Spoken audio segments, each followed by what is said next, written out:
The courtroom smelled like paper, coffee, and pride. Sunlight streamed through the tall windows, slicing across the polished floor like spotlight beams. Every seat was filled. Reporters, lawyers, spectators, all whispering about the same thing. A maid suing a billionaire. Maria Alvarez stood at the entrance clutching a worn leather purse. Her uniform, simple navy blue, looked out of place among the dark suits and expensive heels. Her hands trembled, but her eyes were steady. When she stepped inside, laughter rippled through the room. Someone whispered, "She probably thinks this is a reality show." Another voice chuckled, "Does she even have a lawyer?" Maria didn't flinch. She'd been laughed at before. In the hotel corridors, in luxury penthouses, while scrubbing marble floors no one else noticed. But today was different, because this time she wasn't cleaning their mess. She was exposing it.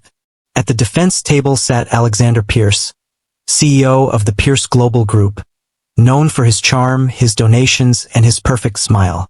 He leaned toward his lawyer and said something that made him smirk. Their laughter echoed faintly. The bailiff called, "Case 14B, Alvarez versus Pierce Global."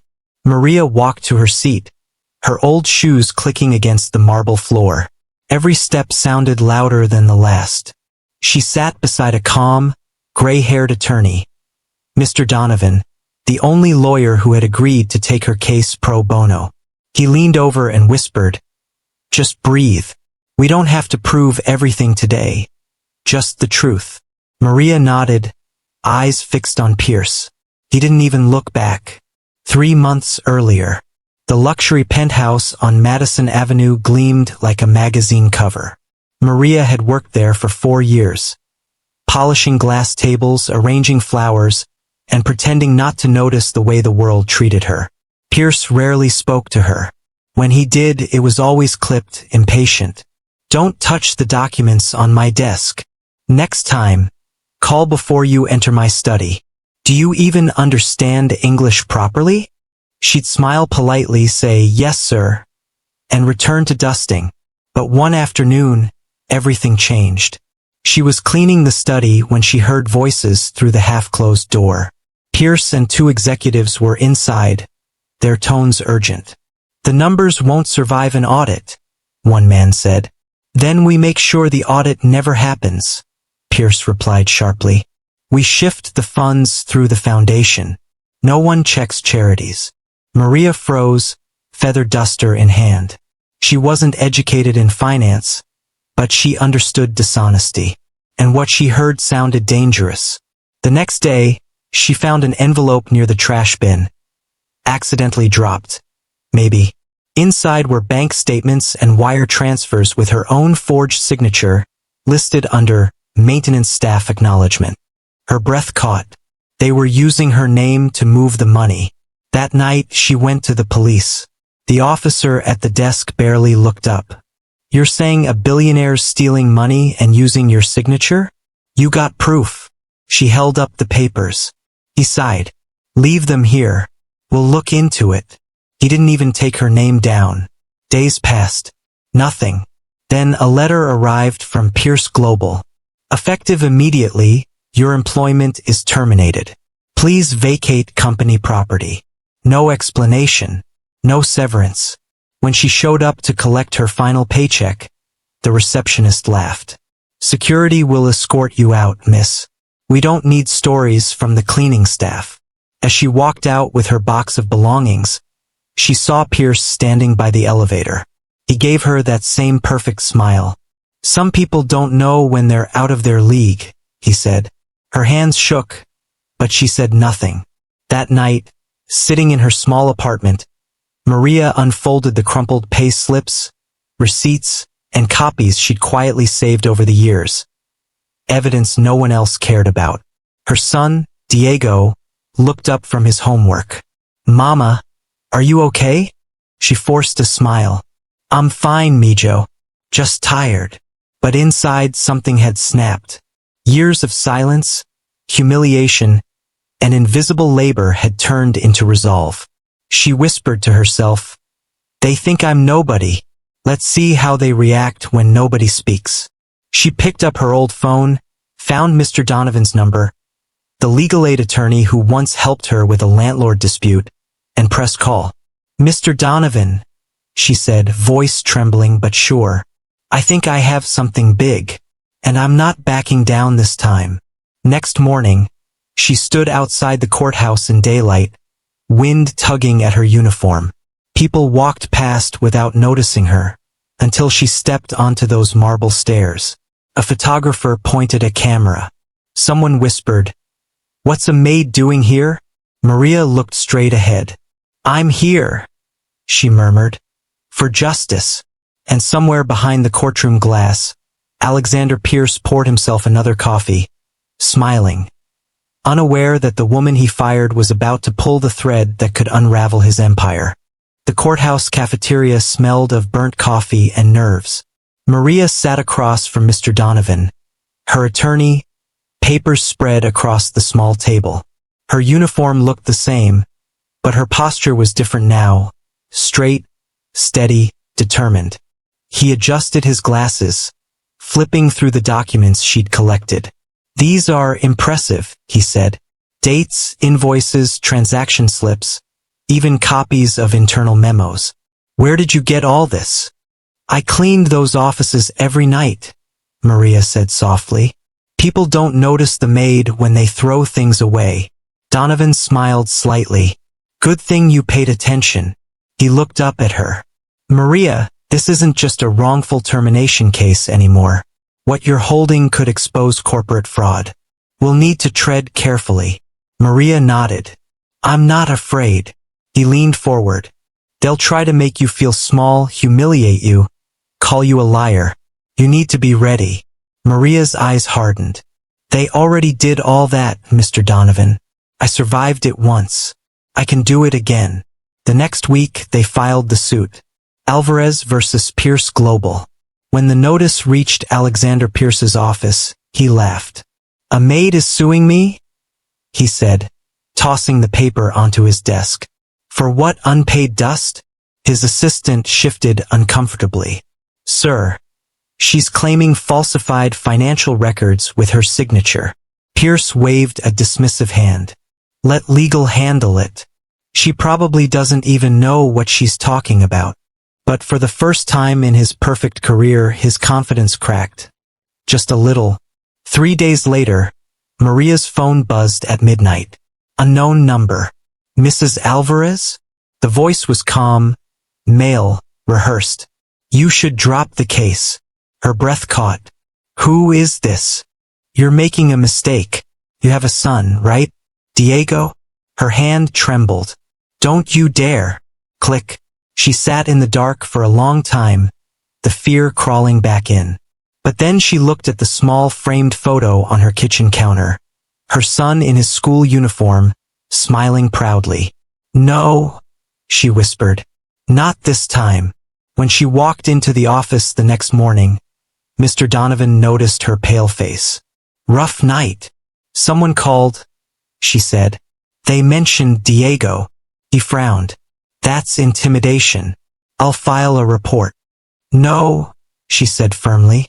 "Let them see I'm not scared." Donovan studied her for a moment, then nodded. "You're stronger than most people I know, Maria." Meanwhile, Pierce's legal team was in damage control. "Sir, there's a chance her documents might lead to a deeper audit," one lawyer warned. Pierce scoffed. "Then we bury her before it gets that far. She doesn't have the money or the power to last." But she had something he didn't. Persistence. 2 weeks later, Maria sat in a packed press briefing room. Reporters had picked up the story of the maid taking on the millionaire. Flashes went off as microphones crowded in front of her. One journalist asked, "Mrs. Alvarez, do you really believe you can win against someone as powerful as Alexander Pierce?" Maria smiled faintly. "When you tell the truth, you don't need power. You just need patience." Her calm confidence went viral overnight. Social media exploded. #Justice for Maria trended for days. Support poured in from people across the city. Cleaners, janitors, hotel staff, ordinary workers who saw themselves in her. But Pierce wasn't done fighting. The following week, his lawyers filed a motion to have her evidence dismissed as illegally obtained. They claimed she had stolen confidential property. Maria sat in court as their lead attorney. A tall man in a navy suit argued, "This woman took private documents without authorization. She violated her employer's trust." The judge glanced at Maria. "Mrs. Alvarez, how do you respond?" Maria stood slowly. Her voice was steady, her accent strong. "I didn't steal the truth, Your Honor. I just refused to throw it away like they did." The courtroom went silent. Even the judge paused before speaking. "Motion denied." Donovan exhaled in relief. He leaned toward her. "That one line just saved our case." Maria's lips trembled into a small smile. "It wasn't just a line," she whispered. "It's my life." Outside the courthouse, reporters swarmed her again. Flashbulbs, cameras, chaos. "Mrs. Alvarez, do you think you'll actually win?" She stopped, looked right into the lens of a camera, and said, "I don't want to win for me.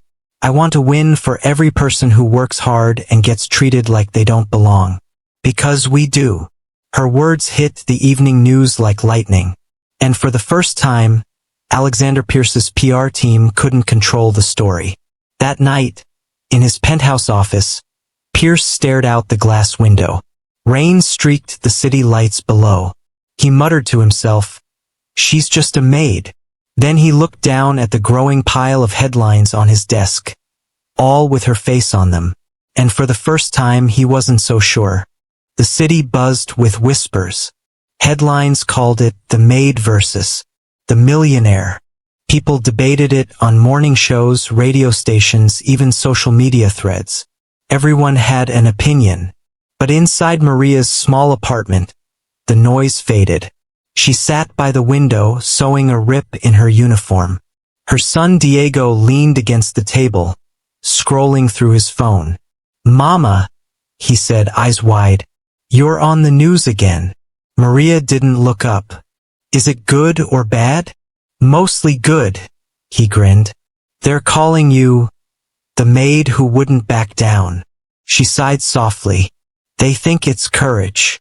It's just survival."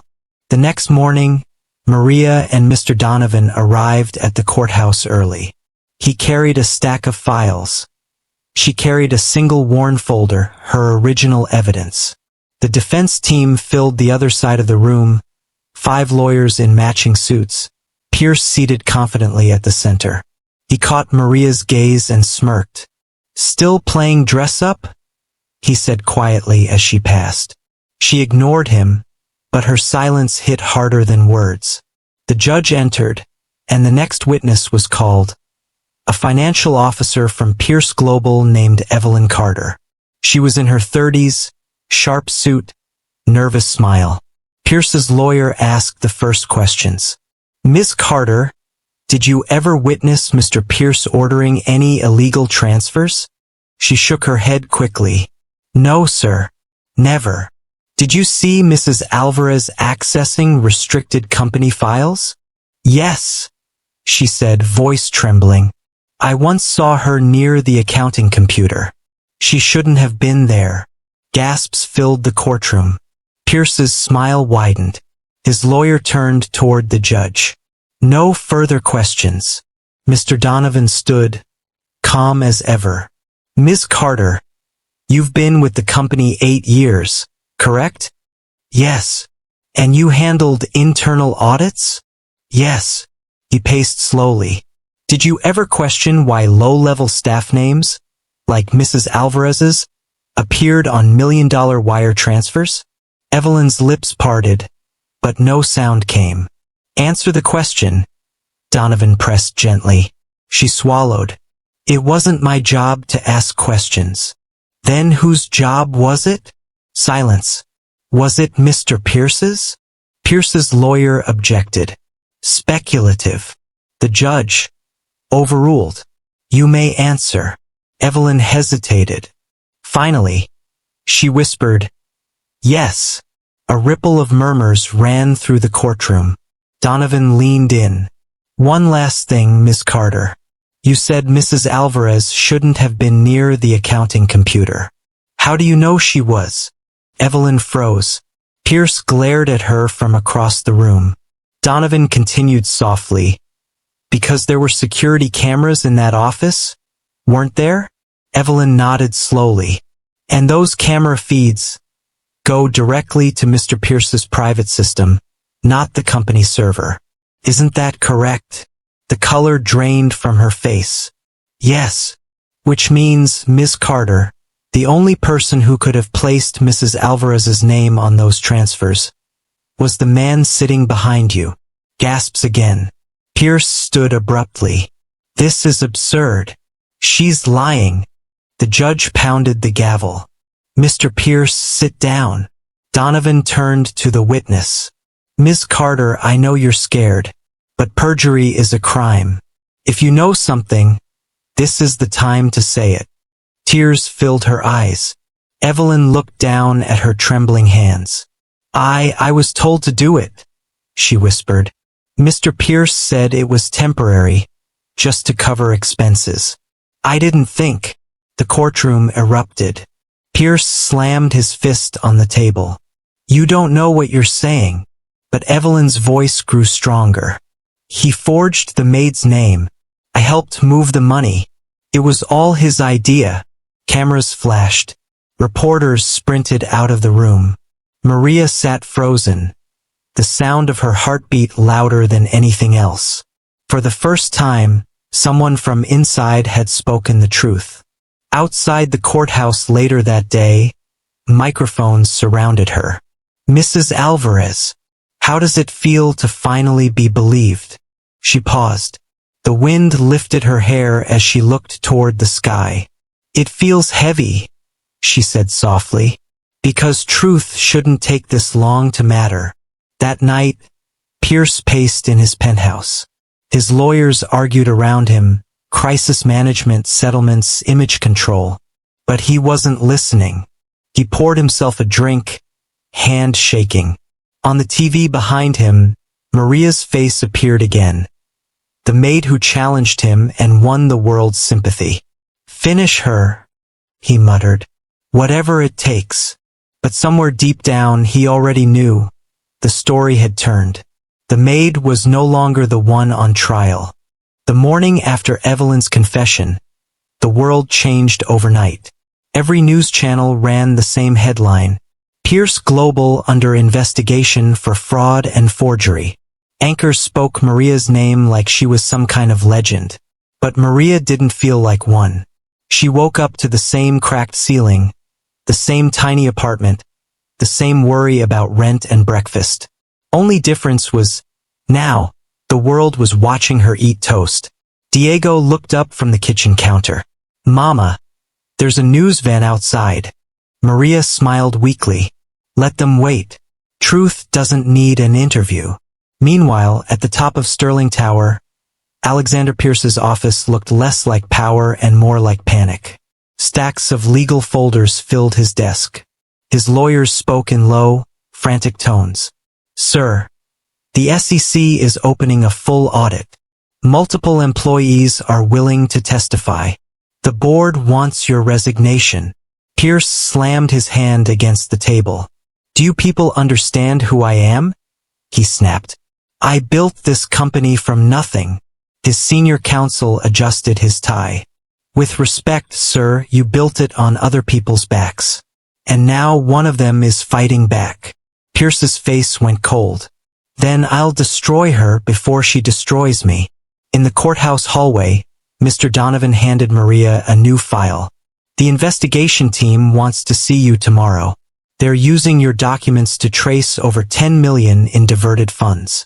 Maria's eyes widened. 10 million? He nodded. "You didn't just start a case, Maria. You started an avalanche." She didn't know whether to smile or cry. Later that week, reporters crowded the courthouse steps again. Pierce arrived first, still in a tailored suit, but his usual charm looked forced now. When he stepped out of his car, people booed. Cameras flashed. Someone shouted, "How does it feel to lose to a maid?" His jaw tightened. He didn't answer. Minutes later, Maria arrived, no fancy car, no escort. Just a quiet woman walking through sunlight. The crowd actually clapped. She almost stumbled, unprepared for the kindness. Inside, the trial continued with new witnesses. Accountants, assistants, even a driver, each confirming pieces of Evelyn's confession. Pierce's defense crumbled.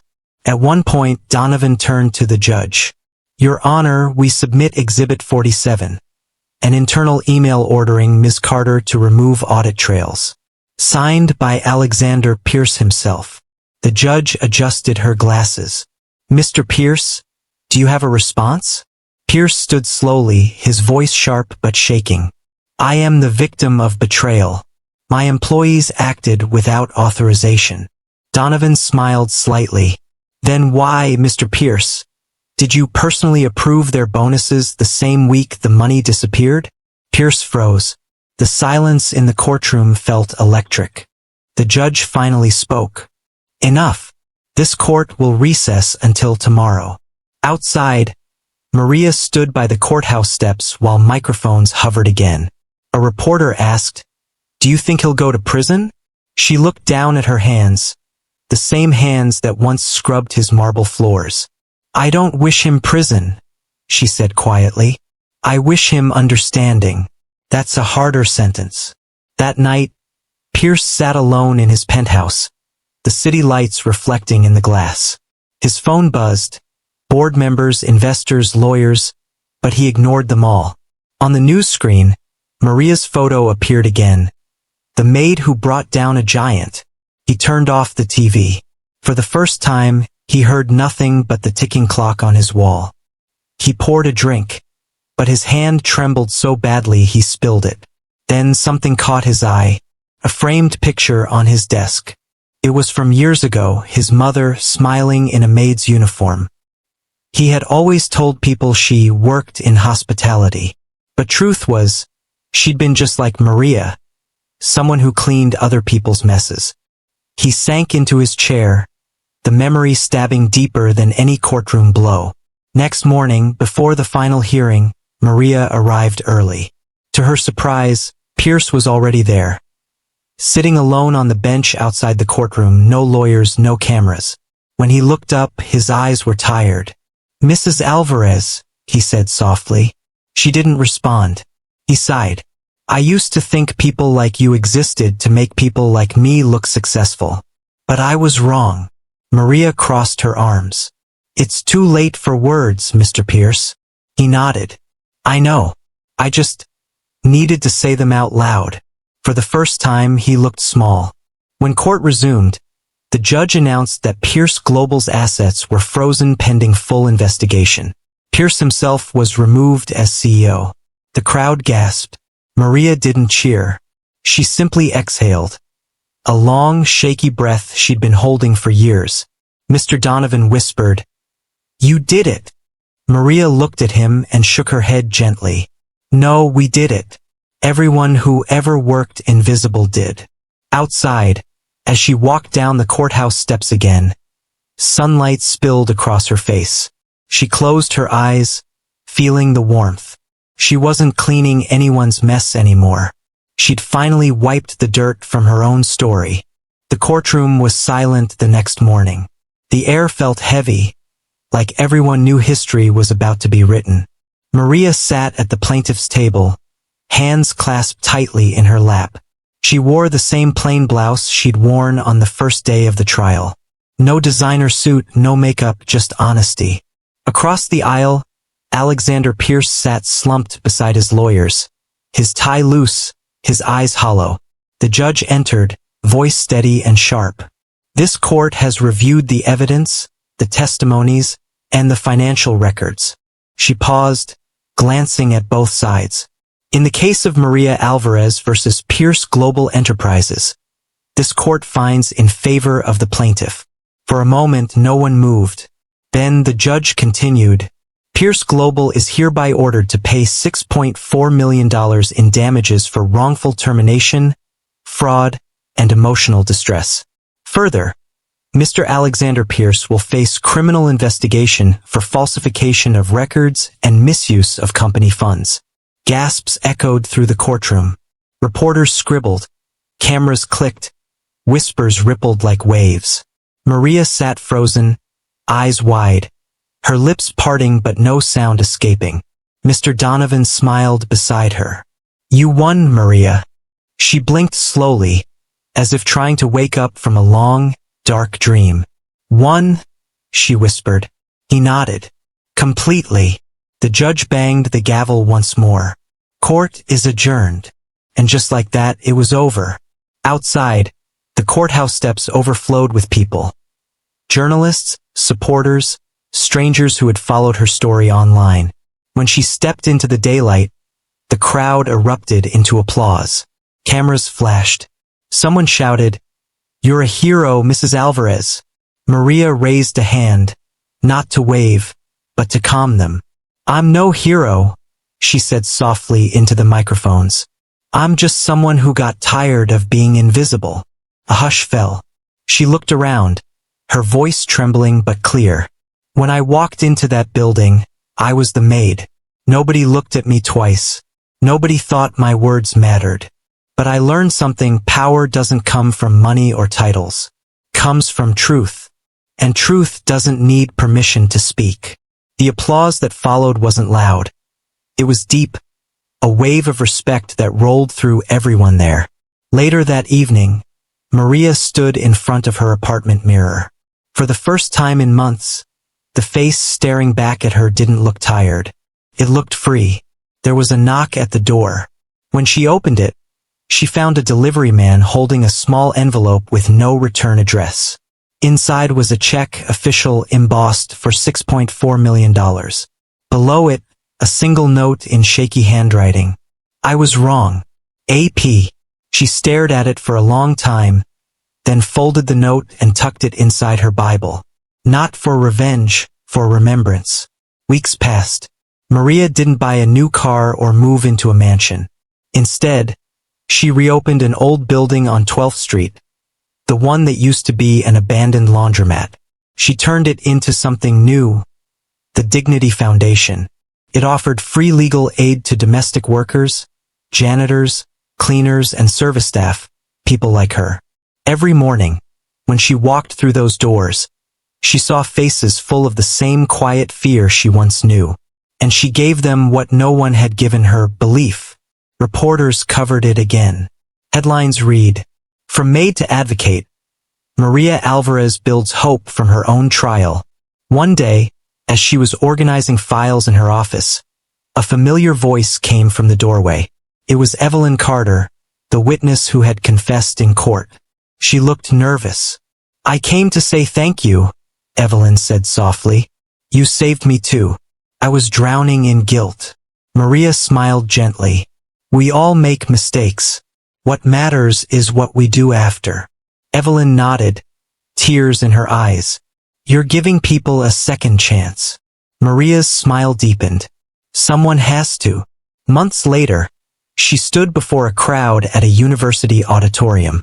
Students, workers, and activists listened as she spoke at a panel titled, "Justice for the Invisible." She looked out at hundreds of faces and said, "When people laugh at you, when they call you small, remember, it's only because they don't see your story yet. One day they will." Applause thundered across the hall. But Maria didn't bask in it. She just smiled, humble and grounded, the way she always had. That night, back home, Diego helped her close the foundation's accounts for the month. He looked at her, proud and curious. "Mama," he said, "do you ever miss being a maid?" Maria laughed softly. "No, but I don't hate it either. That job taught me something no office ever could." "What's that?" "That you can't polish away who you are," she said, smiling. "And sometimes the people sweeping the floors see the dirt no one else will admit is there." The story ended the way life rarely does, quietly, without fanfare. Maria sat by the window, sipping tea, the city lights glowing outside. On her desk lay a newspaper clipping. Maid who won the case inspires new labor laws across the state. She traced the headline with her fingers, whispered a prayer of gratitude, and looked toward the sunrise. In that golden light, she wasn't a maid, a plaintiff, or a name in a headline. She was simply Maria Alvarez, the woman who refused to stay silent. Because sometimes the smallest voices don't just win cases. They change the world.